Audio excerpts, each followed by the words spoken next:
අපේ හාමුදුරන් වහන්සේලාගෙන් මේ අවස්ථාවට ශ්‍රී ලංකා විධමාත්‍යක සහභාගී වෙන අපේ විදේශ කටයුතු අමාත්‍ය විජිත හේරස් සහෝදරය, ඒ වගේම මේ යුරෝපා කලාපයේ අපේ පක්ෂ සංවිධාන දුරදරන අපේ ජයකුඩි සහෝදරයා,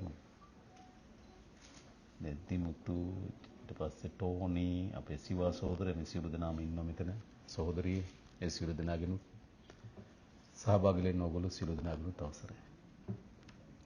මම හිතන්නේ මම ඊට පෙර අවස්ථා ගණනාවකදී ජර්මනියට ඇවිල්ලා මේ විදිහටම ශ්‍රී ලාංකික ප්‍රජාවන් මුණ ගැහුණා. මේ මුණ ගැහුණ බොහෝ මුහුණු මෙතන මට මතකයේ තිබෙනවා. ඒ හැම අවස්ථාවකම අපි ඉල්ලා හිටියේ කුමක්ද? අපේ රට මේ ගමන් කරමින් තිබෙන විනාශයෙන් මුදවා ගැනීම සඳහා අපි එකතු වෙලා ආණ්ඩුවක් හදමු කියලා. නේද? ඉතින් මම හිතනවා පහුගිය ජනාධිපතිවරණයේදී පසුව එළඹුණු පාර්ලිමේන්තු මැතිවරණයේදී රටේ ජනතාව අපිට බලය ලබා දීලා තිබෙනවා. මම හිතනවා ඒ බලය ලබා ගැනීමේදී විදේශගත ශ්‍රී ලාංකිකයන් විශාල කාර්යභාරයක් කරා. උන් තමගේ මිතුරන්ට කතා කරා, තමගේ ඥාතීන්ට කතා කරා, සමාජ ජාල අඩවි තුල තමගේ මතය ප්‍රකාශයටපත් කරා. විශාල ශක්තියක් මේ බලය ලබා ගැනීම වෙනුවෙන් ඕගොල්ලෝ විසින් ලබා දුන්නා.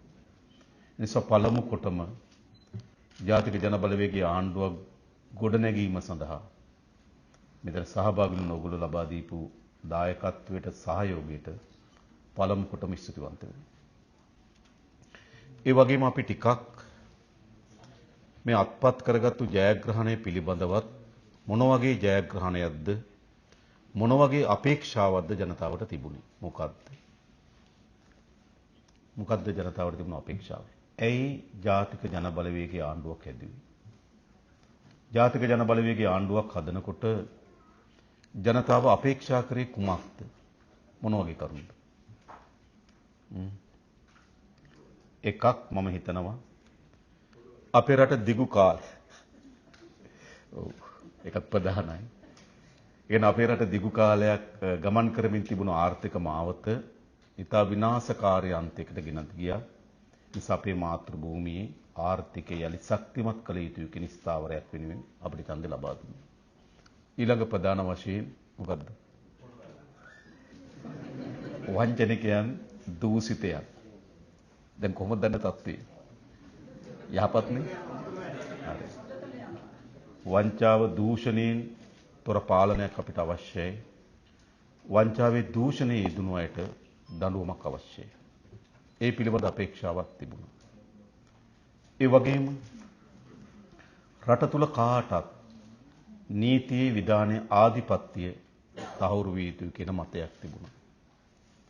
විතරක් නෙවෙයි, අපේ රට දිගු කාලයක් දේශපාලනය විසින්ම අපේ ජනතාව බෙදුවා.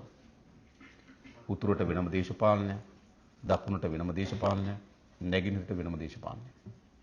එනිසා අපිට අවශ්‍ය වෙලා තිබුණා මේ බෙදුණු ජාතිය වෙනුවට ජාතික සමගිය නිර්මාණය කිරීමේ අපේක්ෂාවක් තිබුණා. මෙන්න මේ ආදී නේද යහපත් අරමුණු සහිතව. එහෙම නැත්නම් කවුරු හරි හිතුවද ජාතික ජන බලවේගයට ඡන්දය දෙනවා, ඒ ජනාධිපතිවරයා හෝ අමාත්‍යවරයා හඳුනනවා දරුවට රස්සාවක් ගන්න. කවුරු හරි හිතුවද? කොහෙන් හරි ඉඩමක් ගන්න. එහෙම අපේක්ෂා කරාද? නැහැ. පොදුවේ ජනතාව තමන්ගේ පෞද්ගලික වමනාවන් වෙනුවෙන් නෙවෙයි, රටත් ජනතාවගේ පොදු අපේක්ෂාවන් වෙනුවෙන් තමයි ජාතික ජන බලවේගයේ ආණ්ඩුව හැදුවේ. එහෙම නේද? පොදු අපේක්ෂාවක් තියෙන අපිට. ඔබට වගේම මටත් අපි හැමදෙනාටම අපේ මාතෘ භූමිය මේට වඩා යහපත් රාජ්‍යයක් බවට පත් කරන්න ඕන කියන පොදු වමනාවෙන් තමයි මේ ජාතික ජන බලවේගයේ ආණ්ඩුව ගොඩනැගෙන්නේ. ඒ විතරක් නෙවෙයි. ඒ ලැබුණු ජනවරම මොන වගේ ජනවරමක්ද? සාමාන්‍යයෙන් ගත්තොත් පාර්ලිමේන්තු මැතිවරණයකදී ප්‍රාදේශීය දේශපාලනය වැඩ කරනවා. ඒ ප්‍රාදේශීය තියෙන උතුරේ දේශපාලනයක් තියෙනවා, නැගෙනහිර දේශපාලනයක් තියෙනවා, දකුණේ දේශපාලනයක් තියෙනවා, කඳුකර ජනතාවගේ දේශපාලනයක් තියෙනවා. මහා මැතිවරණදී ගොඩක් අය කැමති තමන්ගේ ශේෂ්ත්‍ර නියෝජනය කරන අයගෙන් පාර්ලිමේන්තු මන්ත්‍රීවරු යවන්න. හැබැයි එහෙම තිබියදී ලංකා ඉතිහාසයේ පළමු වතාවට යාපනයේ දිස්ත්‍රික්කයේ ජාතික ජනබලවේගය ජයග්‍රහණය කරා. වන්නි දිස්ත්‍රික්කය ජයග්‍රහණය කරා. ත්‍රිකුණාමල දිස්ත්‍රික්කය ජයග්‍රහණය කරා. අම්පාර දිස්ත්‍රික්කය ජයග්‍රහණය කරා. නුවරඑළිය බදුල්ල දිස්ත්‍රික්කය ජයග්‍රහණය කරා. දකුණු කොහොමත් අපි දිනුවා. ඒකෙන් පෙන්වන්න කරන්නේ කුමක්ද? ලංකාවේ පළමු වතාවට උතුරේ ජීවත් වෙන ජනතාවද, නැගෙනහිර ජීවත් වෙන ජනතාවද, කඳුකරේ ජීවත් වෙන ජනතාවද, දකුණේ ජීවත් වෙන ජනතාවද, සිංහල දෙමළ මුස්ලිම් ભેදකින් තොරව ලංකාවේ පළමු වතාවට සිළු දෙනාගේ ආශිර්වාදය සහ සිළු දෙනාගේ කැමැත්ත මත ආණ්ඩුවක් හැදුවා. ඒක තමයි ආණ්ඩුව. මීට කලින් මෙහෙම වෙලා නැහැ. මීට කලින් හැම වෙලාවෙම මොකද්ද කරන්නේ? ඒ පළාත් වලට අනුව ඡන්ද දෙන ස්වභාවය ඇති. කොහොම අවසන් වෙලා තියෙන්නේ? ඒ විතරක් නෙවෙයි. පාර්ලිමේන්තු මැතිවරණයේ ප්‍රතිඵල දෙස බලපුවාම ලංකා ඉතිහාසයේ පාර්ලිමේන්තුවක් නියෝජනය කරන වැඩිම മന്ത്രിවරු සංඛ්‍යාව සහිත ආණ්ඩුවක් හැදුවා. ප්‍රධාන ජයග්‍රහණ. දැන් මොකද තිබෙන්නේ? මම හිතනවා ජනතාවගේ වැඩ කොටසෙන් යම් ප්‍රමාණයක් දැන් අවසන් කරලා ඉවරයි. අපිට බලය ලබා දීම. තව තියෙනවා හොඳේ. බලය ලබා දීමේ කොටස සම්පූර්ණ කරලා ඉවරයි. දැන් අපිට තිබෙනවා වගකීමක් පාලකයන් හැටියට. ඒ වගේම ජනතාවටත් වගකීමක් තිබෙනවා කොහොමද ඉස්සරහට අපි යන්නේ කියලා. ඒ නිසා පළමු කොටම අපි ආණ්ඩුව ගන්නකොට ඔබ දන්නවා අපේ රට නිල වශයෙන් බංකොලොත් භාවයට පත් වෙලා තිබුණා. ඒ නිසා අපිට අවශ්‍යකම තිබුණා අපේ බැංකු පද්ධතිය කෙරෙහි තිබෙන අගයන් රේටින්ස් පහළ වැටලා තිබුණා. අපේ රටේ ආර්ථිකය පිළිබඳ රේටින්ස් පහළ වැටලා තිබුණා. සියලු ආයෝජනයන් සියලු විදේශ ව්‍යාපෘති නතර වෙලා තිබුණා. ඉතින් අපිට අවශ්‍යකම තිබුණා මොකද්ද? අපි ණය පහර ඇරීමේ රාජ්‍යයක සිට කොහොමද අපි ණය ලබා දෙන රාජ්‍යයන් එක සම්මුතියකට එන්නේ? අපි ඉන්දියාවෙන් ණය අරන් තිනවා, අපි පැහැර ඇරලා. අපි ජපානෙන් චීනෙන් ණය අරන් තිනවා, අපි පැහැර ඇරලා. එතකොට අපි තිබුණු තත්ත්වය අපි ණය අරන් ගෙවන්නේ නැති රාජ්‍ය, බංකොලොත් රාජ්‍යය. එහෙම රාජ්‍යයකට ආර්ථිකයේ අලුත් ගමනක් ගැන හිතන්නවත්ද? එහෙනම් පළමු ලෙස අපි කළ යුත්තේ කුමක්ද? අපේ ණය දීපු රාජ්‍යයන් එක්ක අපි යම් සම්මුතියකට එන්න ඕන. හරි ඕගොල්ලෝ අපිට මෙච්චර ණය ප්‍රමාණයක් දීලා තියෙනවා. අපේ රටේ ආර්ථිකය මෙහෙම තියෙන්නේ. ඕගොල්ලෝ යම් ප්‍රමාණයක් කපා හරින්න පුළුවන්ද? අපේ ගෙවන කාලය පස්සට දාගන්න පුළුවන්ද? ගෙවන කාලේ දීර්ඝ කරගන්න පුළුවන්ද? වගේ සම්මුතියකට අපි ආයිතු. එහෙමනේ. පුද්ගලයෙක් වුණත් එහෙමයි. අපි කාගෙන් අර ණයක් අරන් තිබෙනවනේ. අපිට ණය ගෙවා ගන්න බැරි තත්ත්වයක් අපි තිබුණා. මොකද්ද කරන්නේ අපි? ඔහු සමග අපි සාකච්ඡාවකට එනවා. මං ගත්ත ණයින් පොඩ්ඩක් මට කපා හරින්න බැරිද? මට ගෙවන්න තියෙන කාලය චුට්ටක් පස්සට දාගන්න බැරිද? ගෙවන කාලේ දීර්ඝ කරගන්න බැරිද වගේ සාකච්ඡාවන්ට අපි එනවා. එහෙම අපිට සාකච්ඡාවන් කළගත යුතු තිබුණා. ඒ අනුව අපි පහුගිය අවුරුද්දේ දෙසැම්බර් මාසේ 15 වෙනිදා අපි ණය දීපු රාජ්‍යයන් එක්ක එකඟතාවයකට ආවා. ඒ කියන්නේ මොකද්ද? ණය ප්‍රතිවගත කර ගැනීම වැඩසටහන අපි සාර්ථකව අවසන් කරා. ඒක තාමත් වැදගත් ආර්ථික හැරවුම. මොකද අපි තව දුරටත් අපි ණය පැහැර ආරපු රාජ්‍යයක් නෙවෙයි. අපි ණය ආරන් තින රාජ්‍යයන් එක්ක එකඟතාවයකට අවිලා තියෙන අපි ගෙවනවා. මේ කාලෙදි ගෙවන්න පටන් ගන්නවා. ඔයගොල්ලෝ මෙච්චර සහනයක් අපිට දෙන්න කියලා. හොඳ නරකද? ඒක තමයි මම හිතන අපේ ආර්ථිකයේ ප්‍රධානතම හැරවුම. ඒක නොවෙන්න අද අපේ රටේ ආර්ථිකයේ කිසිදු අනාගතයක් ගැන කල්පනා කරන්න පුළුවන් කමක් ලැබෙන්නේ නැහැ. එයි ණය පැහැර හැරිය කියන්නේ ජාත්‍යන්තර වශයෙන් ගත්තොත් බංකොලොත් රාජ්‍යයක්. ඒක නිල වශයෙන් නිදහස් වෙන්නේ දෙසැම්බර් මාසේ 15 වෙනිදා. ඒක ඉතා වැදගත් දෙයක්. ඒ අනුව අපි ණය ගෙවන කාලය 2028 දී අපි ණය ගෙවන්න එකඟ වෙලා තිබෙනවා. ඒතර අපිට 25 26 27 කියන වසරවල් 3ක් තියෙනවා අපිට ණය ගෙවීමට සූදානම් වෙන ආර්ථිකයක් හදාගන්න. 28 දී අපි ණය ගෙවීම ආරම්භ කරන්න ඕන. ඒ වගේම අපි ණය ගෙවන කාලේ එක එක ණය වලට අනුව දීර්ඝ කරගෙන තිබෙනවා. අපිට අවුරුදු 10 ණය නම් තිබුණේ. අවුරුදු 20 වගේ දීර්ඝ කාලයක්. ඒක කුඩා පංගුවක් අපිට ගෙවන්න ලැබෙන විදිහට අපි වෙනස් කරගෙන තිබෙනවා. ඒක ඊටමත් වැදගත් පියවරක් අපේ ආණ්ඩුවේදී අපි ගත්තු ආර්ථික හැරවුම. ඊට පසුව අපිට තිබුණු අභියෝගය තමයි කොහොමද අපි නැවත නතරකට තිබෙන ව්‍යාපෘති ආරම්භ කරන්නේ කොහොමද? ඒක වැදගත්. එතකොට අපේ රටේ කඩවෙත ඉඳන් මීරිගම දක්වා අධිවේගී මාර්ගයේ වැඩ කටයුතු නතර වෙලා තිබුණා. ඇයි? අපි චීන එක්සිම් බැංකුවෙන් අපිට ණයක් දීලා තිබුණා. චීන සමාගමක් ඉදි කරමින් තිබුණා. බංකොලොත් තුන අපි ණය ගෙවන්නේ නැහැ කිව්වට පස්සේ පාර ඉදි කරන්න ඉතුරු ණය දෙන්නේ නැහැ. ගෙවන්නේ නැහැ තියද්දි කවුරුත් ගෙවන්නේ නැහැ කියද්දි අය ණය දෙනවද? දෙන්නේ නැහැ නේ. දාලා ගියා. කටුනායක එයාපෝට් එක. ඒ ඉදි කිරීම නතර වුණා. ඇයි ඒක ජපන් ණය ආධාරයක් අපිට තිබුණේ. අපි ණය ගෙවන්නේ නැහැ කිව්වෝ. ඉතුරු ණය ටික දුන්නේ නේ. සාධාරණ නේ. ණය ගෙවන්නේ නැතුව ගෙවන්නේ නැහැ කියද්දි ණය දෙන්නේ නැහැ නේ. නම් මොකක් හරි ඔලිව අමාරුවක් තියෙනවා. නේද? ඒක ඔක්කොම දාලා ගියා. එහෙම ගත්තොත් චීන ව්‍යාපෘති 11ක් නතර වුණා. ඒ කියන්නේ අපි ණය නොගෙවීම නිසා ගිපු ව්‍යාපෘති 11ක් නතර වුණා. ඊළඟ අපි ප්‍රධාන පියවර බවට පත් වුණේ මොකද්ද? මේ නතර කරන ලද ව්‍යාපෘති ආරම්භ කිරීම. ඒක ඉස්සර වැදගත්. අපිට චීනයේ සංචාරයේදී අපි චීන ජනාධිපතිතුමත් එක්කත් එහි ප්‍රධානින් එක්ක අපි සාකච්ඡා කරා. අපිට මේ අපි ණය ප්‍රතිගත කිරීමට එකඟතාවයක් ඇවිල්ලා තිබෙනවා. දැන් යලි මේ ව්‍යාපෘති ආරම්භ කරන්න කියලා. එනිසා අපි විශේෂයෙන්ම දක්වන අධිවේගී මාර්ගය, ඒ වගේම තෙල්දෙනී ජල ව්‍යාපෘති ආදී චීන ව්‍යාපෘති විශාල ප්‍රමාණයක් යලි නතර වුණු ව්‍යාපෘති විශාල ප්‍රමාණයක් ආරම්භ කරන්නත් නව ව්‍යාපෘති විශාල ප්‍රමාණයකටත් එකඟතාවය පළ කරලා තිබෙනවා. මොකද රට දුවන්න පටන් ගන්න ඕන.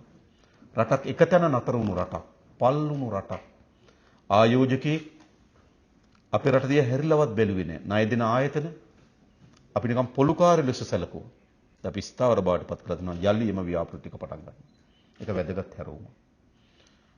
ඒ වගේම අපිට තියෙන අභියෝගය තමයි අපි වනි පාලකයන් අපේ ආණ්ඩු කෙරෙහි පැවති පාලකයන්ට තිබුණු ලොකුම කතාව තමයි අපිට ශක්තිමත් ලෙස ජාත්‍යන්තර සබඳතාවයන් ගොඩනගා ගන්න බැහැ කියලා. අපි කවුරුත් දන්නවා ලෝකේ කිසිදු රටකට තවදුරටත් හුදකලාවේ ජීවත් වෙන්න බෑ. කවුරු හරි කල්පනා කරනවා නම් ලෝකෙන් විතැන් වුන් ලෝකෙන් අයින් වෙලා රාජ්‍යයක් කටයුතු කරන්න පුළුවන් කියලා එහෙම කටයුතු කරන්න බෑ. එනිසා ලෝකයේ වෙළඳ පොලෙන් ගැට ගැහිලා තිබෙනවා. තාක්ෂණයෙන් ගැට ගැහිලා තිබෙනවා.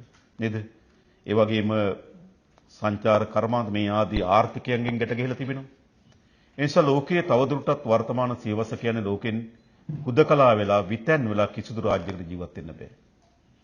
එනම් ප්‍රධාන අභියෝගයක් තමයි ඒ රාජ්‍යයන් එක ශක්තිමත් ස්ථාවර විදේශ සබඳතාවයන් ගොඩනගා ගැනීම.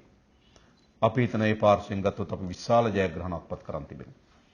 විශේෂයෙන්ම ඉන්දියාව, අපේ අසල්වැසිය, අපේ පළමු රාජතාන්ත්‍රික සංචාරය බවට පත් වුණු ඉන්දියාව සහ ආණ්ඩුවක් හදලා ඉතාමත් කෙටි කාලයක් ඇතුළත ඉන්දියාවේ අගමැති නරේන්ද්‍ර මෝදි මැතිතුමා ලංකාවට ආවා. මේක එවැනි ආණ්ඩුවක් හදලා අලුත් ආණ්ඩුවක් කරලා කෙටි කාලයක් ඇතුළත කවදාවත් එම ඉන්දියානු රාජ්‍ය නායක ලංකාවට ඇවිල්ලා නැහැ. අපි ශක්තිමත් රාජතාන්ත්‍රික සබඳතාවය. ඊට පස්සේ චීනයත් එක්ක අපි මා කලින් කිව්වා. ඒ සංචාරයේදී එතුමා ආපු සංචාරයේදී අපිට විශාල ආධාර ප්‍රමාණයක්. එතෙක් අපි සමහර අපි අරන් තිබුණු ණය දැන් මහවයි ඉඳන් ඕමන්ත දක්වා රේල් පාර ව්‍යාප්තිය සංඥා පද්ධතියට අපි අරන් තිබුණු ණය. එතුමා එකඟතාවය පළ කරා ඒ ණය ආධාරයක් බවට පරිවර්තනය කරන්න. ඉස්සලා ණය දැන් ඒක ආධාරය. ඒ වගේම අනුරාධපුර නගරයේ පැරණි ශිෂ්ටාචාරයේ මතුවෙන ආකාරයෙන් සංවර්ධනය කිරීම සඳහා මූල්‍යම ආධාර සපයන ඉන්දියාව එකඟතාවයකට පළ කරා. ඒ වගේම මිලියන ගණනක් නැගෙනහිර පළාතේ සාමාන්‍ය ග්‍රාමීණ ජනතාවගේ ආර්ථිකය නගා සිටීම සඳහා සහාය ලබා දෙන්න එකඟතාවය පළ කරා. එනිසා අපි ඊළඟ අපේ අභියෝගය තමයි කොහොමද අපි අනිත් රාජ්‍යයන් එක ශක්තිමත් සබඳතාවයෙන් හදාගන්නේ. ඊට චීනයේ මා කලින් කිව්ව නතර වුණු ව්‍යාපෘති අලුත් ව්‍යාපෘති ගණනාවක් ආරම්භ කරන්න එකඟතාවය පළ කරා. ඒ වගේම චීන රජය විසින් විශාල සම්මන්ත්‍රණ සහ ප්‍රදර්ශන ශාලාවක් ආධාරයකට ලංකාවට ලබා දෙන්න එකඟතාවය පළ කරා. ලංකාවේ දරුවන්ට සියලු දරුවන්ට පාසල් නිල ඇඳුම් සියල්ල නොමිල දෙන්න එකඟතාවය පළ කරා. රාජ්‍යයන් එක සබඳතාවයන් අපිට අවශ්‍යයි. ඒ අනුව අපි මැද පෙරදිග UAE රාජ්‍යත් එක්ක වර්තමානයේ අපි ජර්මනියත් එක්ක මම හිතන්නේ බොහෝ කාලයකට පසු අපි ශක්තිමත් සබඳතාවයන් ගොඩනගා ගන්න තිබෙනවා. නිසා අපිට මේ ශක්තිමත් විදේශ සබඳතාවයන් අවශ්‍යයි. අපි මේ ඇති වී තිබෙන අරුබුදින් ගොඩ එන්න නම් ඉතාමත් යහපත් රට සහ ජනතාවට හිතකරමේ ලෙස හැසිරීම තමයි සබඳතාවයන්. සැලකිත ප්‍රමාණයක අපි ශක්තිමත් කරන් තිබෙනවා. ඊළඟ අපේ තිබුණු අභියෝගය තමයි කොහොමද අපි මේ ආදායම් උපයා ගන්න? අවශ්‍යයි. රජයට ආදායම් අවශ්‍යයි. මුළු ලෝකයේම අඩුම රාජ්‍ය ආදායම ලැබු රට බවට පත් වුණා අපි 2022 දී. අපේ ආදායම ජාතික නිෂ්පාදනයේ සිට 7.5ට වඩා 7ට ආසන්න ගානකට අඩු වුණා. දැන් අපි අභියෝගයක් බාර අරන් තියෙනවා මේ අවුරුද්දේ අපේ ආදායම ජාතික නිෂ්පාදනයේ ප්‍රතිශතයකට 15.1 දක්වා වර්ධනය කරගන්න. ඒ පැරණි ඒ මා සඳහන් කරපු වසර හා සංසන්දනය කරලා බලනකොට දෙගුණයක ආදායම. මොකද භාණ්ඩාගාරයට අපිට ආදායම උපයා ගන්න ඕන. භාණ්ඩාගාරයේ ධනෙ උපයා ගන්නේ නැතුව එද අපිට ආණ්ඩුවේ ආයෝජන කාර්යක්ෂම රාජ්‍ය සේවයක් ජනතාවට අවශ්‍ය කරන සේවාවන් අපිට සපයන්න පුළුවන් කමක් ලැබෙන්නේ නැහැ. ඒ නිසා අපි තා වැදගත් ආදායම් ඉලක්ක සකස් කරා. අපි මේ අවුරුද්දේ ජාතික නිෂ්පාදිත ආදායම 15.1ක බදු ආදායමක් අපේක්ෂා කරනවා. අපේ ආදායම් ප්‍රධාන ප්‍රභවයන් තුනක් තියෙනවා. ඔයාලා දන්නවා. ආදායම් දෙපාර්තමේන්තුව, ආදායම් දෙපාර්තමේන්තුව, සුරාබත් දෙපාර්තමේන්තුව සහ රේගු දෙපාර්තමේන්තුව. අපි මාසිකව ඒ හැම ආදායම් දෙපාර්තමේන්තුවටම ඉලක්ක දීලා තියෙනවා. අපි පහුගිය මේ මාසයේදී සීල ඉලක්ක සමාලෝචනය කරා. අපිට සතුටු වෙන්න පුළුවන්. දේශීය ආදායම් දෙපාර්තමේන්තුව ඉලක්කය අපි 100යි නම් දුන්නේ. ඒගොල්ලෝ 101 දක්වා වර්ධනය කරගෙන තියෙනවා. රේගු දෙපාර්තමේන්තුවේ ආදායම අපි 100යි නම් දුන්නේ. ඒක 104 දක්වා වර්ධනය කරගෙන තිබෙනවා. සුරාබත් දෙපාර්තමේන්තුවේ අපේ ආදායම 100යි නම් දුන්නේ. ඒක 106 දක්වා වර්ධනය කරන් තියෙනවා. දැන් දේශීය ආදායම් දෙපාර්තමේන්තුවේ ආදායම 104ක් 101ක් සුරාබත් දෙපාර්තමේන්තුවේ ආදායම 106ක් රේගු දෙපාර්තමේන්තුවේ ආදායම 104ක් දක්වා වර්ධනය කරගෙන තියෙනවා. නිසා අපි හදපු ආදායම් ඉලක්කයන්ට මේ රට අපේ රට ගෙනියන්න පුළුවන්. ඒක වැදගත් රටක. හැමදාමත් අපි සිද්ධ වෙලා තිබෙන ආදායම් ඉලක්ක කවදාවත් බොහෝ කාලයක් සම්පූර්ණ කරලා නැහැ. බොහෝ විට සිද්ධ වෙලා තියෙන අපි අපේක්ෂා කරන ආදායම 80ක් 75ක ආසන්න ප්‍රමාණයක් තියෙන අපි උපරිම උත්සාහ කරනවා 100ක් සමහර විට ඒ ඉක්මවා යන ආදායමක් ලබා ගන්න අපි සැලසුම් කරනවා. ඒක රටේ ආර්ථික ඉස්සරහට ගෙනියන්න ශක්තිමත් ආදායම භාණ්ඩාගාරයට අවශ්‍යයි. ඒක අපේ ආර්ථිකයේ ඊළඟ වැදගත් සාධකය. ඊළඟ අපේ රටේ ආර්ථිකයේ බදු පිළිබඳ ප්‍රශ්නයක් මතුවලා තිබෙනවා. මේක ස්ථාවරව ගත්තොත් ඔයගොල්ලෝ දන්නවා. පේයි ටැක්ස් එක උපයන විට බද්ද විශාල ලෙස ඉහළගින් තිබුණා. ලක්ෂයට තිබුණ ලක්ෂයකමාර දක්වා වැඩි කරා. ආසන්න වශයෙන් ගත්තොත් රුපියල් ලක්ෂයක් ආදායම් ලබාගත්තු කෙනෙකු බදු 100ක් නිදහස් වුණා. ලක්ෂයකමාරක් ආදායම් බදු ගත්තු අයගේ ගැටුපක් ගත්තු කෙනාගේ බද 72කින් නිදහස් වුණා. මේ ආදි ලෙස ගත්තොත් අපි විශාල බදු නිදහසක් සාමාන්‍ය පුරවැසියන් ලබා දුන්නා. හැබැයි අපි තාමත් තේරුම් අරන් තියෙනවා එකතු කළ අගය මත බද්ද තාමත් විශාල වැඩි 18ක බද්දක් තියෙනවා. අපි අපේක්ෂා කරන අපේ ඉලක්කයක් තියෙන අපේ පළමු කාලය ඇතුළත මේ 18ක් වන වැඩ් බද්ද එකතු කළ අගය මත ගහන බද්ද අඩු කිරීම පිළිබඳ ඉලක්කයක් අපි වැඩ කරමින් තියෙනවා. අඩු කරන්න. ඒ සඳහා අපි බදු ජාලය වර්ධනය කරන්න ඕනකම තිබෙනවා. අපේ බදු වල විශාල ලීකේජ් එකක් තියෙනවා. බදු සහ මුළු ක්‍රියාවලියම ටිකක් අඩපණ වුණු ක්‍රියාවලියක් තියෙනවා. අපි උපරිම ඩිජිටල් කරන්න ඇතුල් කරනවා. ඇතුල් කළ මේ බදු නිසි පරිදි එකතු කර ගැනීම සඳහා යාන්ත්‍රණ අපි සකස් කරන්න ලෑස්ති. ඒ වගේම අපි විශාල ලෙස නෝට්ටු ගනුදෙනුව තිබෙනවා. අපි සැලසුම් කරමින් තිබෙන ක්‍රමානුකූලව අපේ නෝට්ටු ගනුදෙනුවේ නෝට්ටු අයින් කරලා ක්‍රමානුකූලව නේද මුදුකාංග පද්ධතියෙන් හරහා සිද්ධ වෙන නේද හරහා සිද්ධ වෙන ගනුදෙනු බවට මේවා පරිවර්තනය කරන්න. එතකොට අපිට ඉතාමත් හොඳ රේගුවක දේශීය ආදායම් දෙපාර්තමේන්තුව සුරාබත් දෙපාර්තමේන්තුව සහ පුරවැසියන් පෙන ආදායම් ඉතා හොඳින් විනිවිද භාවයෙන් අපිට බදු එකතු කරගැනීමේ යාන්ත්‍රයක් සකස් කළ හැකියි. ඒ වගේම අපි දන්නවා බදු පැහැරන කණ්ඩායම ගැන බදු ගෙවී යුතු එහෙත් නොගෙවෙන කණ්ඩායමක් ඉන්නේ. එහෙම සිද්ධ වුණාම වෙන දේ තමයි බදු නොගෙවිය යුතු විශාල පිරිසක් මත බර වැටෙනවා. ඒ නිසා බදු අය කර ගැනීම සඳහා අපි යාන්ත්‍රණ විධිමත් කරලා තිබෙනවා. අපි තවත් තාක්ෂණික මේවලම් මේ සඳහා උපයෝග කරගන්න උත්සාහ කරගෙන තිබෙනවා. ආර්ථික ඉතාමත් වැදගත් අරමුණක් කියලා අපි හිතනවා. ඊළඟ විශේෂයෙන්ම අපි ගත්තොත් අපේ රාජ්‍ය යාන්ත්‍රණය ඉතාමත් දුබල අකාර්යක්ෂම රාජ්‍ය යාන්ත්‍රණය. එනිසා මේ රාජ්‍ය යාන්ත්‍රණය කාර්යක්ෂම කරන්න ඕනකම තිබෙනවා. ඒ කාර්යක්ෂම කරන්න නම් අපේ රාජ්‍ය සේවයට ඉතාමත් දැනුම හැකියාව තියෙන අය උරා ගන්න පුළුවන් වෙන්න ඕන. අපේ පහළ රියදුරුවරයෙක්, මුරකරුවෙක්, ලිපිකරුවෙක් වගේ රැකියා රාජ්‍ය සේවයේ ආකර්ෂණයක් වුණාට ඉංජිනේරුවෙක්, ගණකාධිකාරිවරයෙක්, කළමනාකරණ හැකියාව තියෙන කෙනෙක් ඒ අයට රාජ්‍ය සේවයේ ආකර්ෂණයක් නැහැ. අර පහළ තලයේ රාජ්‍ය සේව විශ්‍රාම වැටුපත් එක්ක ආකර්ෂණයක් තියෙනවා. හැබැයි ඉහළ තලයේ ගත්තොත් ඒගොල්ලෝ රාජ්‍ය සේවයේ ආකර්ෂණයක් නැහැ. ඇකවුන්ටන්ට් කෙනෙකුට රාජ්‍ය සේවය වැටුපට වඩා විශාල වැටුපක් ඒගොල්ලන්ට එළියෙන් ගන්න පුළුවන්. ඉංජිනේරුවෙකුට රාජ්‍ය සේවය වැටුපට වඩා වැඩි වැටුපක් එළියෙන් ගන්න පුළුවන්. ඒ නිසා මේ රාජ්‍ය සේවයට දක්ෂ හැකියාව තියෙන අය උකහා ගන්න අසමත් වී තිබෙනවා. ඒ නිසා අපි තාමත් ආර්ථික අර්බුදයක තිබුණත් මේ රාජ්‍ය සේවය කාර්යක්ෂම කරන්න ඕන. රාජ්‍ය සේවයට හැකියාව දක්ෂතාවය උරා ගන්න ඕන කියන පදනමේ අපි තාම ලංකා ඉතිහාසයේදී වැඩිම මූලික වැටුප් වැඩිම කර අපි පළවෙනි අය වේලෙකදී. පළමුවෙකි. සාමාන්‍යයෙන් ගත්තොත් මම කියන්න කැමති රුපියල් 53000ක් වගේ ආරම්භක වැටුප වෛද්‍යවරයෙක් ගත්තනම් ඒක අපි රුපියල් 93000 දක්වා වැඩි කරා.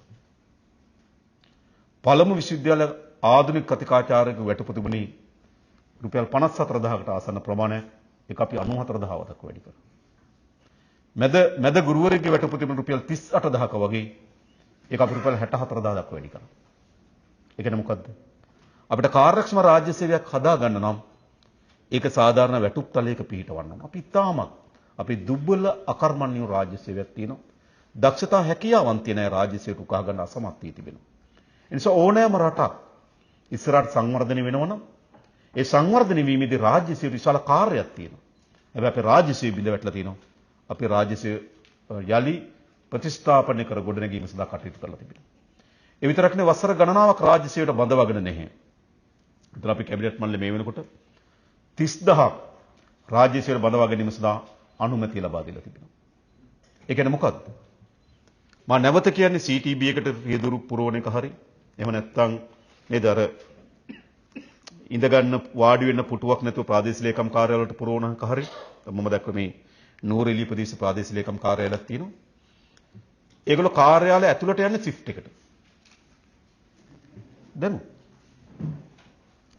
සේවකයෝ 134ක් ඉන්නවා. කාර්යාලයේ භූමි ප්‍රමාණ වර්ගණි 1000යි. ඉතින් මොකද කරන්නේ? පැය 3ක් ගිහිලා කට්ටියක් වාඩි වෙලා ඉන්නවා. එතකන් අනිත් පැය 3 ඒ කට්ටිය එළියේ ඉන්නවා. එයි කිසිදු විද්‍යාත්මක පදනමකින් තොරව දේශපාලන අවශ්‍යතාවයන් වෙනුවෙන් මේ රාජ්‍යයට පිරවීම අපිට බරක්. හැබැයි අද සිද්ධ වෙලා තියෙන්නේ මොකද්ද? අද සිද්ධ වෙලා අත්‍යවශ්‍ය තැන් වල පුරප්පල. අද අපිට පාරක් හදන්න ඇස්තමේන්තු හදන්න ටීයේ මහත්තයෙක් උනන්නේ නැහැ. ඔද අපි පාරක් කොන්ත්‍රාත් දුන්නාම ඒක අධීක්ෂණය කරන්න ඉංජිනේරු මහත්තයෙක් උනන්නේ නැහැ. ඒ නිසා අත්‍යවශ්‍ය තැන් වල නැහැ. වැඩි තැන් අනිත් අනවශ්‍ය තැන් වල පිරලා තියෙනවා. ඔක තමයි අපේ රට කරපු විනාශය. අපි ඒ නිසා කමිටුවක් දැම්මා. ඇමතිවරයෙකුට අමාත්‍යාංශයකට හිතුමනාපේ කිසිදු ආයතනයකට සේවකයන් බඳවා ගන්න බෑ. අපි කමිටුවක් දාලා තියෙන අග්‍රාමාත්‍යතුමගේ ප්‍රධානත්වයෙන් ඒකට අදාළ නිලධාරීන් එක්ක එකතු වෙලා ඕනෑම ආයතනයක ඉල්ලීම කරන්න ඕන අපිට මෙච්චර සේවකයන් අවශ්‍යයි කියලා. ඉල්ලීම කරාට පස්සේ ඒ සේවකයන් අවශ්‍යද කියලා ඉතා හොඳින් විමර්ශනය කරලා අවශ්‍යද කොතනද ඉස්සලා තියෙන තත්ත්වය මොකද්ද අභියෝගය මොකද්ද මේ තරම් ප්‍රමාණයක් ඕනද එහෙම සමාලෝචනය කළා තමයි අපි රාජ්‍ය සේවය පුරවපාඩු පුරවන්නේ. ඒ විතරක්ම මම ඉතාම සතුටින් කියන ඉතාමත් වගකීමෙන් කියනවා. ඒ පුරවා ගැනීමේදී කිසිවෙක් Taman ලියන දේශපාලනයේ රාජ්‍ය සේවයට රැකියාව සොයා ගැනීම සඳහා සුදුසුකමක් නෙවෙයි. අපි හැම එකක්ම පත්තරේ දැන්වීමක් දානවා. දරුවට ඇප්ලිකේෂන් දාන්න පුළුවන්. විභාගේ වාඩි වෙන්න පුළුවන්. වැඩිම හැකියාව තියෙන කෙනා රාජ්‍ය සේවයට ගන්න ඕන. දේශපාලන හැකියාව මත දේශපාලන බැඳීම මත නෙවෙයි. ඒ නිසා අපි මේ රාජ්‍ය සේවය කාර්යක්ෂම කිරීම සඳහා අපි විශාල පියවරක් ගණනාවක් කරන් තියෙනවා. ඒ නිසා රට ගොඩනගන්න, ණය ප්‍රතිවගත කර ගැනීම, ආදායම ඉලක්ක සම්පූර්ණ කර ගැනීම සහ ශක්තිමත් රාජ්‍ය යාන්ත්‍රණයක් ස්ථාපිත කිරීම වැදගත් කියලා අපි කල්පනා කරලා අපි වැඩ කරමින් යනවා. හැබැයි හොඳට තේරුම් ගන්න අපි සතු තියෙන රාජ්‍යය අපිට පුළුවන් මේ තිබෙන රාජ්‍ය මේ විදිහටම ගෙනලා වුණා අපේ කාලය අවසන් වෙලා අපිට බහැලා යන්න පුළුවන්. එහෙම නැත්නම් අපි තිර අදිස්ථානකින් යුතුව මේ රාජ්‍ය දෙහි පිරිසුදු කිරීමේ සටන පටන් ගන්න ඕන. මොකද කියන්නේ? මේ රාජ්‍ය දෙහි මේ විදිහටම යන්න තියනවද? මේක පිරිසුදු කරනවද? අපි පිරිසිදු කිරීමේ අභියෝගය බාරවන් තියෙනවා. මේක කරනවා. පොලිස් දෙපාර්තමේන්තුව අපේ රටේ නීතිය හා සාමය ස්ථාපිත කිරීමේ වැදගත් ආයතනය.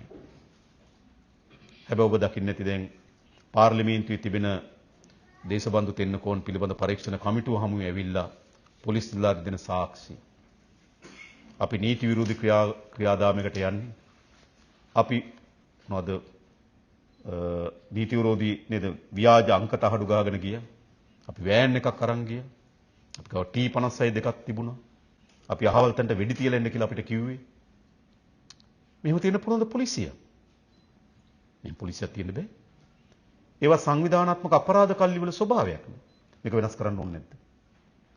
මේ විදියට ඉතාමත් විවෘතව අපරාධ වලට සැලසුම් කළාද පොලිස් දෙපාර්තමේන්තුවක් අපිට තියෙනවා. ඒකේ ප්‍රතිඵල හැටි ලංකාවේ පළමු වතාවට පොලිස්පතිවරයා පොලිසියට බය හැංගිලා හිටියා. හැබැයි මතක තබා ගන්න ජාතික ජන බලවේගයේ ආණ්ඩුවක් නොවෙන්න දැනුත් පොලිස්පතියා. මේක නේද? අපි අධිකරණයේදී වෙඩි තබු පුද්ගලයා අත්අඩංගුවට ගන්න යනකොට ඕට සහාය දීපු පොලිස් නිලධාරීන් දෙදෙනෙකුත් අත්අඩංගුවට ගත්තා.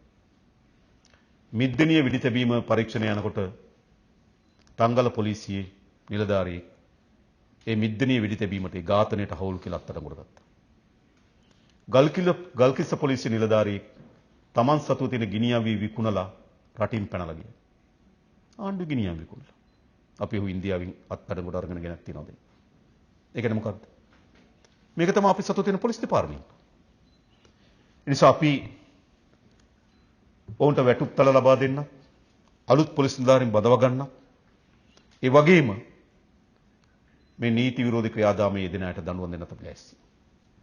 මොකද අපිට මහජනයාගේ විශ්වාසය දිනාගත්තු පොලිස් දෙපාර්තමේන්තුවක් ස්ථාපිත වෙන්න ඕන අපේ රට ඉස්සරහට යන්න.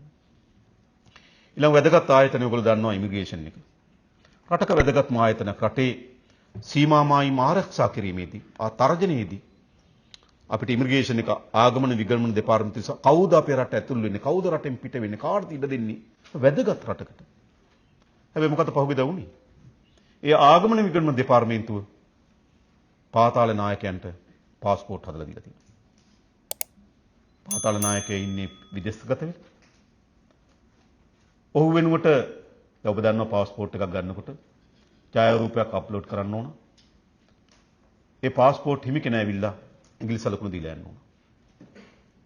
එක පාතාල නායකයෙක් වෙනින් පාස්පෝර්ට් 3ක් හදලා දීලා තියෙනවා.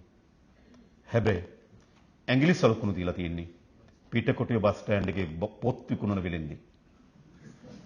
එයා අපි අත්අඩංගුවට අරන් තියෙනවා. කොතනද රට තියෙන්නේ? ඡායාරූපේ තියෙනවා. වෙන කෙනෙක් ඇවිල්ලා ඉංග්‍රීසි සලකුණු දෙනවා. බැලු බැලමට අහු වෙන එකක්. හැබැයි ඒ විදිහට මේ දෙපාර්තමේන්තුව කඩා වැටලා තියෙනවා. මේක හොඳ තත්ත්වයක් නෙවෙයි රටකට. ඊළඟ මෝටර රථ ප්‍රවාහන දෙපාර්තමේන්තුව RMV එක.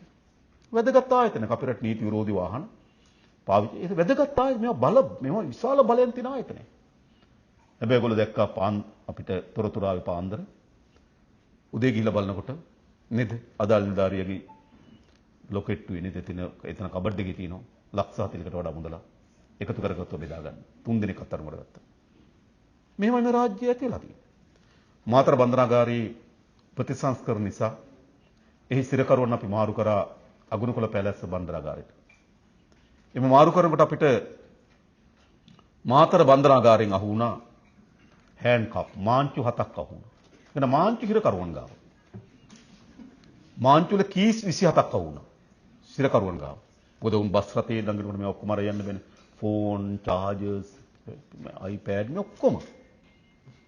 මේ බත්ලක. මෙහෙම රට තියෙන්නේ මෙතන මේ රට තියෙන්නේ. යනෝ තමයි නේද? බන්ධනාගාර නිලධාරී සිරකරුවන්ට සමාව දෙන්නත් පටන් ගන්නවා. කොතනද මේ මම මේ කියන්න හදන මේක තමයි අපේ රට තිබුණු තැන මතක තියාගන්න. මේ වැදගත් ආයතන කස්ටම් එක, බන්ධනාගාර දෙපාර්තමේන්තුව, පොලිස් දෙපාර්තමේන්තුව, ඉමිග්‍රේෂන් ආගමන විගමන දෙපාර්තමේන්තුව මේවා ඇවිල්ලා රටක මේ නාරටීම් ඒවා රටක මේ ප්‍රාදේශීය ලේකම් කාර්යාලය කමක් නැහැ කිව්වොත් ග්‍රාමසේවක මහත්තයා කමක් නැහැ කිව්වොත් ටික දවසක්. හැබැයි මේවා තමයි රටක පැවැත්ම පිළිබඳ ප්‍රධාන සාධක. ඒ සියල්ල බිඳ වැටලා තියෙන්නේ. ඉතින් අපි සියල්ල පිරිසිදු කරන ව්‍යායාමයට අපි අත දෙනවා. කරන්න ඕන නැද්ද? අපේ දරුවන්ට හොඳ වගකීම් සහිත නිලධාරියෙක් ඕන. වගකීම් සහිත ආයතනයක් ඕන. එහෙම නැතු මේ රටකට නිකන් නේ පාතාල ටීම් පොඩි අධිරාජ්‍ය හදාගෙන බන්ධනාගාරයක අධිරාජ්‍ය පිටකොටුවේ තව එකක් හාල් මෝල් හිමියන්ගේ තව එකක් බස් පුද්ගලික බස් හිමියන්ගේ තව අධිරාජ්‍ය මේ අධිරාජ්‍ය ඔක්කොම විදිනවා මතක තියාගන්න. එක රාජ්‍යයේ තියෙන ශ්‍රී ලංකාවේ ජනතාව විසින් තෝරාපත් කරන අද ප්‍රජාතන්ත්‍ර සාහිත්‍ය. ගෙනියන්න ඕනේ දෙකක්. ඒක අපේ ඉලක්කයක් එතන. ඒක අපි කරමින් ඉන්නේ. ඊළඟ විශේෂයෙන්ම අපිට සතුරු වෙන්න පුළුවන්. අපි දේශපාලන අධිකාරී හැටියට අපි අවංකභාවය මහජන මුදල් සත්‍යයක් හොරකම් කරන්නේ නැස්ති කරන්නේ මත තියනවා. අපි ආදර්ශ ලබා දීලා තියෙනවා. හැබැයි අපි ආදර්ශ ලබා දුන්නට ප්‍රමාණවත් නැහැ. රාජ්‍ය සේවකයන්ටත් වෙන්න ඕනකම තියෙනවා. අපි උන්ට නිරන්තරයෙන් ආරාධනා කරලා තිනවා. බුලතින්ට එන්න. ඒ වගේම මේ රටේ ජනතාව යුක්තිය පිළිබඳ පිපාසයකින් ඉන්නවා. අපරාධ වලට දඬුවම් දීමේ බලයක් දේශපාලන අධිකාරියට නැහැ. අනපනත් විසින් ඒ බලය පිහිටුලා තිබෙනවා. අපරාධ පරීක්ෂණ දෙපාර්තමේන්තුවට, පොලිස් දෙපාර්තමේන්තුවට පනත්තරා බලය දීලා තිබෙනවා. යම් අපරාධයක් පිළිබඳව, වංචා දූෂණයක් පිළිබඳව පරීක්ෂණ කරන්න බලය දීලා තියෙනවා. අල්ලස්සෝ දූෂණ විමර්ශන කොමිසම් සභාව වෙත, අල්ලස්සෝ දූෂණ චෝදනා විමර්ශන කොමිසම් සභාව වෙත පනත් වලින් බලය ලබා දීලා තියෙනවා. ඒතකොට නීතියේ ප්‍රශ්නයක් නැහැ. තව නීති මන්දිරම් තව හදන මෑතකදීත් අපි අප්‍රේල් මාසේ 8 වෙනිදා සම්මත කරා. නීති විරෝධී උපයාගෙන තියෙන දේපල අත්පත් කර ගැනීම සඳහා පනත අපි සම්මත කරා. නීති මන්දිරම් තව නීති හදන්න. ඒක අපිට පුළුවන් පාර්ලිමේන්තුවට තම නීති හැදීම් බලය තියෙනවා. ඒ නීති වලට අනුව ආයතන අපි පිහිටවලා දෙන්න. අපි අල්ලස්සෝ දූෂණ චෝදනා විමර්ශන කොමිසම් සභාව. ඒගොල්ලෝ කුඩා කාර්යාල කෙටි අර ඇමතිවරුන්ට ගෙවල් දෙන්නේ නැහැ. ඒ ගෙදරක් දුන්න අල්ලස්සෝ දූෂණ චෝදනා විමර්ශන කාර්යාලයට. ඉස්සර ඇමති හිටියේ. දැන් ඇමති කෙන හොයන අය ඉන්නේ. හොඳයිනේ. ඒක අපි ලබා දුන්නා. හරි මේ ළඟදී ඔවුන්ට ඉතාමත් ආකර්ෂණීය වැටුපක් දෙන්න ඕන අපි තීරණය කරා. මොකද ඒකේ නීතිඥ මහතුරු ඉන්නවා. ඔන්න නිකන් ගත්තොත් එළියේ ගොඩක් ඒගොල්ලන්ට ලොකු වෘතියක් ලොකු වැටුපක් හොයන්න පුළුවන්. ඒ නිසා අපි විශාල වැටුප් තලයක ඔවුන් පිහිටවනවා. අපහුගියදා කැබිනට් මණ්ඩලය අනුමත කරා මේ හොඳ වැටුප් තලයක් අල්ලස්සෝ දූෂණ චෝදනා විමර්ශන කොමිසම සභාවට ලබා දෙන්න. අනිත් පැත්තේ උන්ට අවශ්‍ය වාහන පහසුකම් අපි ලබා දෙන්න. ඒක තමයි අපිට ආණ්ඩුවට තියෙන වැඩි. ඊළඟ අපරාධ පරීක්ෂණ දෙපාර්තමේන්තුවට අපි සහාය ලබා දීලා තිබෙනවා. අපි තීරණයක් කරන් තිබෙනවා. පොලිසියටම අපරාධ පරීක්ෂණ දෙපාර්තමේන්තුව තමගේ නීති සහාය සඳහා අපරාධ පරීක්ෂණ දෙපාර්තමේන්තුව නීතිඥවරු බඳව ගන්න පුළුවන් ද අපි හොයමින් ඉන්නවා. මොකද නැත්තම් අර සමහර පරීක්ෂණ යනකොට අවශ්‍ය වෙන නීතිමය සහාය වේගවත් නැහැ. අපරාධ පරීක්ෂණ දෙපාර්තමේන්තුව විමර්ශන නිලධාරීන් වගේම සහාය සපයන නීති නිලධාරීන් ඉන්න පුළුවන් කියලා බලනවා. එතන නීතිඥයන් අපි එතන බඳව ගන්න. පරීක්ෂණ කරන පරීක්ෂණ ගෙන යන ඕන දිශාව පිළිබඳව නේද අපිට අපරාධ පරීක්ෂණ දෙපාර්තමේන්තුව සහාය දෙන්න පුළුවන්, නීති ප්‍රතිපාර්තමේන්තුව සහාය ගන්න පුළුවන්. ඒ අනුව අපි ගත්තොත් ඊට පස්සේ මොකද තියෙන්නේ? මේ ආයතන විමර්ශනය කරන්න ඕන. විමර්ශනය කරලා මොකද්ද කරන්න ඕනකම තිබෙන්නේ? මහේස්ත්‍රාත් අධිකරණයට කරුණු වාර්තා කරන්න ඕන, ෆැක්ස් රිපෝට් කරන්න ඕන. ඉතින් විශාල ප්‍රමාණයක් ලංකාවේ යන පරීක්ෂණ මහේස්ත්‍රාත් අධිකරණයට ෆැක්ස් රිපෝට් කරලා තියෙනවා. හැබැයි ප්‍රමාණවත් වෙන්නේ නැහැ. ඊට පස්සේ මොකද්ද වෙන්න ඕනකම තියෙන්නේ? ඊට පස්සේ වෙන්න ඕනකම තියෙන්නේ තමයි එම කරුණු මත මහා අධිකරණය අධිචෝදනා ගොනු කරලා නඩුවක් දාන්න ඕන. ඒක තමයි අවසන් පියවර. ඊට පස්සේ නඩු විභාගයට ලක් කරලා දඬුවම් දීමේ බලය තියෙන කාර්යද අධිකරණයට. අපිට මේ රාජ්‍ය ආයතන තියෙන කාර්යභාරය තමයි විමර්ශනය කරලා අධිචෝදනා පත්‍ර මහා අධිකරණයේ නඩුවක් දක්වා ගොනු කරන එක. දැන් කෙහෙලි රඹුක්වැල්ලගේ විමර්ශනය අවසන් වෙමින් තියෙනවා. අධිචෝදනා පත්‍රය ඉක්මනින් බාර දෙනවා. මයුන් සිල්ලගේ පරීක්ෂණ අවසන් වෙමින් තිබෙනවා. මම දැක්ක වාර්තා කරලා තිබෙනවා. අධිචෝදනා පත්‍රය ඉක්මනින්ම බාර දෙනවා. නාමල්ට මම හිතන්නේ අධිචෝදනා පත්‍ර බාර දුන්නා ක්‍රිස් ගනුදෙනු පිළිබඳ. යෝසිතට අධිචෝදනා පත්‍ර බාර දීලා තිබෙනවා. ආච්චිට පව් එතුමිය අධිකරණයට එනකොට අපිටත් පපුවට පොඩි ගින්දරක් එනවා. හැබැයි මොකද්ද කරන්නේ? ආච්චි තවුල් කරගෙන තියෙනවා නම්. ඉතින් අපි අධිචෝදනා පත්‍ර බාර දෙන ඇයටත්. ඒ වගේම පහුගිය කාලේ සිද්ධ වුණු ඝාතනයන් පිළිබඳව විමර්ශන අවසන් කරපු ඝාතනයන් තිබෙනවා. ඒවා ඊට ඉක්මනින්ම නීති ප්‍රතිපාර්තමේන්තුවෙන් අධිචෝදනා පත්‍ර ලබා දෙයි. ඊට පස්සේ කාර්යය තියෙන කොතනද? අධිකරණයේදී නීති ප්‍රතිපාර්තමේන්තුවේ සහ අල්ලස් කොමිසමේ නීතිචෝරුන් ගිහිල්ලා අධිකරණයේදී කරුණු කියයි. ඒගොල්ලන්ගේ ආරක්ෂාව සඳහා නීතිඥවරුන්ලා කරුණු කියයි. අධිකරණය විසින් තීරණයක් ගනී. අධිකරණය විසින් මෑතගත්තු තීරණ හොඳ ප්‍රමාණයක් වෙන ඔබ දන්නවා. උතුරු මැද පළාතේ මහ ඇමතිවරයා සහ මහ ඇමතිවරයාගේ සොහොයුරාගේ බිරිඳ එස්.එම්. චන්ද්‍රසේනගේ බිරිඳ පිළිබඳ දීපු නඩු තීන්දුව ලක්ෂ 26ක් වගේ මුදලකට නේද? ලක්ෂ 16ක් නේ? ලක්ෂ 16ක් වගේ මුදලට අවුරුදු 20ක් නේ? ලක්ෂ 26ක් අවුරුදු 16ක්. ලක්ෂ 26කට අවුරුදු 16ක්. අනිත් ඇඟ සීතල වෙන්න ඕන හොඳයි. ලක්ෂ 26ට අවුරුදු ලක්ෂ 16ට අවුරුදු 26යි නේද? ඉතින් ඒ වෙලාවේදී මම කියන එකක් ඒ වෙලාවේදී මේ උද විනිසුරුතුමාගෙන් අර මේ වරදිකරු වුණාට පස්සේ වරදිකරු පාර්ශ්ව නීතිඥ මහත්මයා ඉල්ලනවා මෙහෙම. ස්වාමීනි මේ දෙදෙනාට අඩු දඬුවමක් දෙන්න. ලිහිල් දඬුවමක් දෙන්න කියලා ඉල්ලනවා සාමාන්‍ය වරදකරු වුණාම ලිහිල් දඬුවමක් දෙන්න කියලා ඉල්ලනවා. එතන මොකද විනිසුරුතුමා කිව්වේ? වචන මේවා නොවුනත් අදහස මේකයි. පෞගේ කාලේ අපේ රටේ ආර්ථිකයේ බිඳවැටීම හේතු කොටගෙන ජනතාව අපේ රට විශාල දුෂ්කරතාවයකට පත් වුණා. මේ දුෂ්කරතාවයට පත් වෙන්න හේතුව තමයි මේ වංචා දූෂණ නාස්ති. ඒ නිසා ලිහිල් දඬුවමක් නෙවෙයි ලබා දී යුතු උපරිම දඬුවම ලබා දෙන්න ඕන කියලා. එතන මේ ආයතන පද්ධතිය එතන තියෙන එක වැදගත් සාධකයක්. තව එක නඩුවකදී ඒකේ විමර්ශන පටන් ගත්තේ 2014. හැබැයි අත්අඩංගුවට අරන් අධිකරණයට ඉදිරිපත් කරේ මේ 2025 අප්‍රේල් වල. ඒ වෙලාවේදී විනිසුරුතුමා අහනවා අල්ලස් කොමිසමෙන් තමයි ඉදිරිපත් කරේ විනිසුරුතුමා අහනවා අවුරුදු 10ක් යනකම් මොකද උනේ මේ නඩුව දාන්න කියලා. මොහු අත්අඩංගුවට අරන් අධිකරණයට ඉදිරිපත් කරන්න අවුරුදු 10ක් ප්‍රමාද වුණේ කියලා අහනවා. අල්ලස් කොමිසමේ නීතිඥතුමිය උත්තරයක් දෙනවා. අවුරුදු 10 ප්‍රමාද වෙන්න හේතුව 10ම මේගොල්ලෝ බලේ හිටපු එක කියලා. ඉතින් ඔක්කොගෙන් පෙන්눔 කරන්නේ කුමක්ද? ඒ හැම සාධකින් පෙන්눔 කරමින් තියෙන මොකද්ද? මේ හැම ආයතනයක්ම සැලකිත ප්‍රමාණයක තමන්ගේ වගකීමට වග වෙන්න පටන් අරන් තියෙන එක වැදගත්. ඒවා තමයි රටක පෙන්눔 කරන සංඥා. ඒ නිසා මම හිතනවා මේ රටේ පුරවැසියන් අපිට ඡන්දෙ දීලා අපේක්ෂා කරන ලද කාර්ය අපි ඉටු කරමින් ඉන්නවා.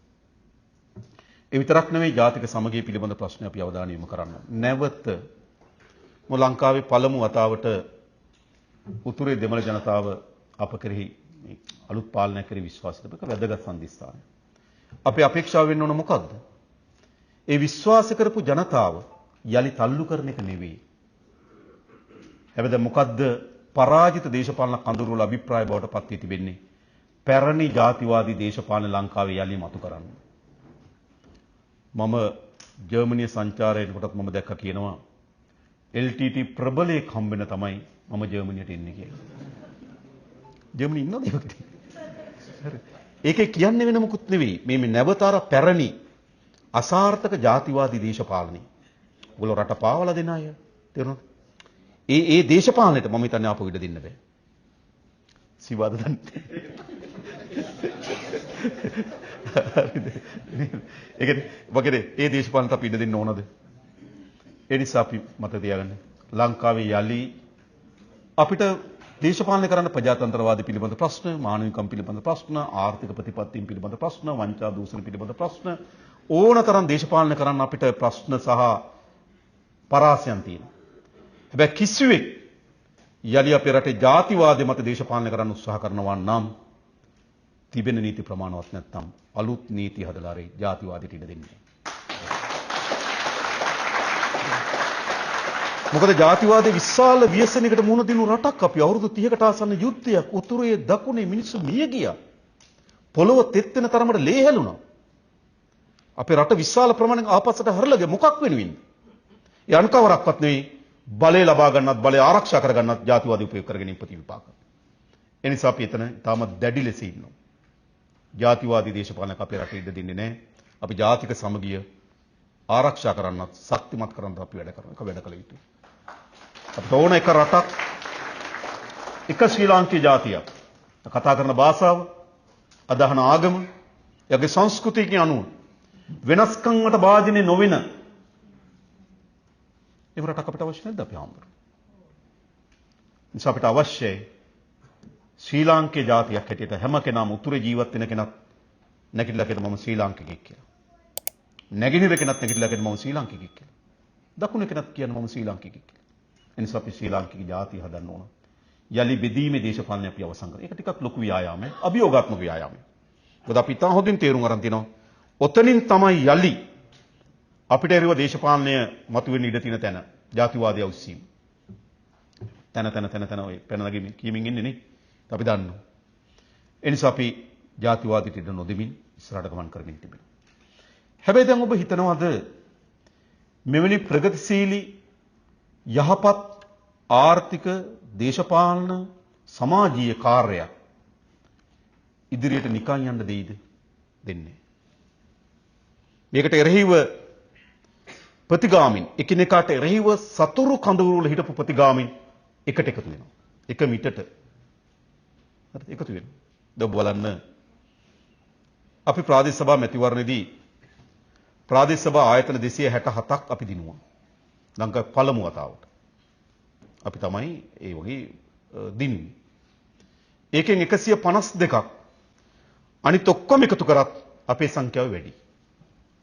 හැබැයි 115ක් අපි දිනලා තිබුණට අර සුම්බුන් ටික එකතු කරපුවාම අපිට වඩා වැඩි. හරිද? ඒතකොට ඒවට තියෙන වෙනම දේශපාලන ධාරාවන්. ඒවා නේද? සජිත්ගේ කඳුරු වෙනම දේශපාලන ධාරාවක්, පොහොට්ටුව වෙනම දේශපාලන ධාරාවක්. එතකොට දේශපාලන ධාරාවල් ලෙස ගත්තොත් ඒ පළාතේ ජීවත් වෙන අය අපිව තෝරලා තියෙනවා. හැබැයි මොකද කරන්නේ අර නේද? අපි තීරුවට ආයතන 115ක සමාන 152ක සමාන 152 115 ආයතන 115ක අපිට බහුතරේ නැහැ.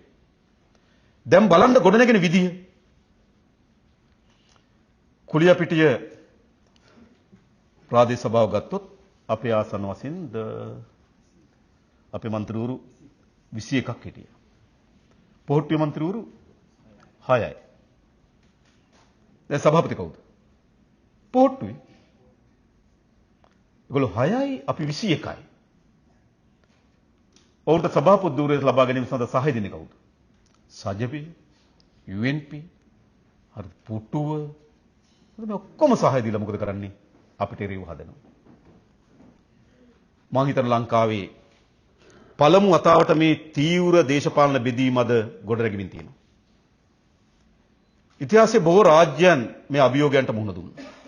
ප්‍රගතිශීලී යහපත් දේශපාලන ආර්ථික කාර්යයක් ඉදිරියට ගෙන යනකොට අනිත් සතුරු කණ්ඩායම තමන් අතර තියෙන පසමිතුරුකම් පස්සේ කළා. එකිනෙකා අතර තියෙන ප්‍රතිවිරුද්ධයන් පස්සේ කළා. එකට එකතු වෙනවා. දකින්න නැති මාධ්‍ය සාකච්ඡාවක් නේද? සජමින් තිස්සත් නායක පොට්ටුවෙන් එහි ලේකම්වරය UNPන් තලතා තව හිටිය කවුරුවද? සජමින් තිස්සත් නායක නේද? 4 දෙනෙක් හිටියා. දැන් මේ කට්ටිය ඔක්කොම එකතු වෙලා හිතන්න. හරි. ඒ කියන්නේ UNP පොහොට්ටුව නේද? ඔක්කොම එක කඳවුරකට එනව නේද? හැබැයි මෙච්චර කාලයක් වෙන්නේ මොකද්ද අපිට? ඒගොල්ලෝ කඳවුරු දෙකක්, බිදුණු දෙකක්. හැබැයි අද ඒගොල්ලෝ අභියෝගයට මුහුණ දීලා තියෙනවා. එයි. අද මේ එකතු වල තියෙන පතුලේ කිසිවක් නෙවෙයි. තමන්ගේ පැරණි වංචා දූෂණ සහ අපරාධ යටපත් කර ගැනීම සඳහා තමයි මේ එකතුන් තියෙන්නේ. ඔවුන් පොහොට්ටුවේද, ඔවුන් සජබෙද අපිට අදාළ නැහැ. ඔවුන් අපරාධයක් කරලා නම්, ඔවුන් වංචාවක් කරලා නම් ඒකට එරෙහිව පරීක්ෂණ පටන් අරන් තියෙනවා. ඔවුන් දන්න පරීක්ෂණ පටන් අරන් තිබෙන බව දන්නවා. එහෙනම් මොකද කරන්න ඕනකම තිබෙන්නේ?